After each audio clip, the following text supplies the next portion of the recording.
The Germans had a way of getting people eliminated in a most efficient way. What they did, you had a passport for food and so on, and you had stamps in it. A blue stamp meant you a worker. You're employed by the Germans at something that is worthwhile. Like on the airport, or others were working in the SS building, cleaning. Others would be working in a workshop like at Schindler's, you know, and they would commute in the beginning. And then they stopped commuting. They created a place like we at the airport. But in the meantime, before that, when I was commuting back and forth, they had everybody at every age register and come back to a certain point to get another stamp, which means like extending your life. And the stamp would be a green stamp, for instance, and it would have a date. Now, if you did not get that next stamp or the next seal, you had to report in the peace place. It was called a big piazza, which was called the Peace Piazza. That's what it was called, imagine. And they reported there. My parents both did not get that stamp. And certainly not my grandfather was hiding.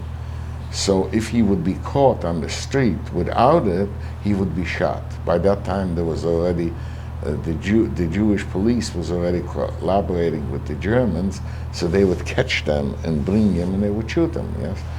So 8,000 or 9,000 people showed up that morning on that plot.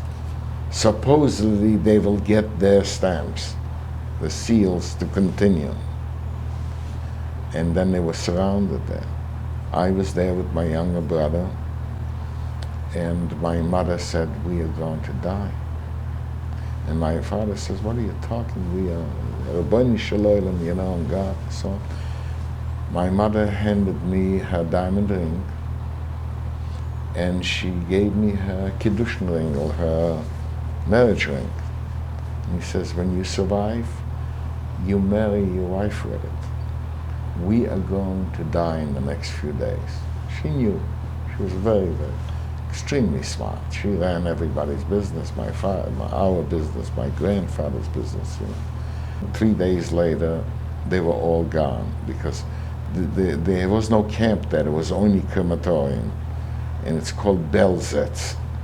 In Belzec, not only was there a crematorium, but they killed people in ravines and covered them up with tractors.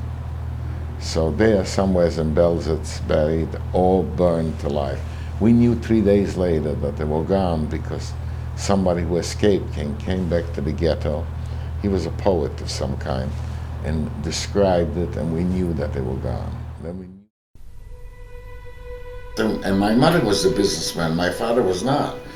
He would sit in the store. We had sliding doors, and behind the sliding doors he had 5,000 books. This was a love affair that I have not seen anything in my life, the type of love between two people, okay? Really? Loving each other, it was unbelievable.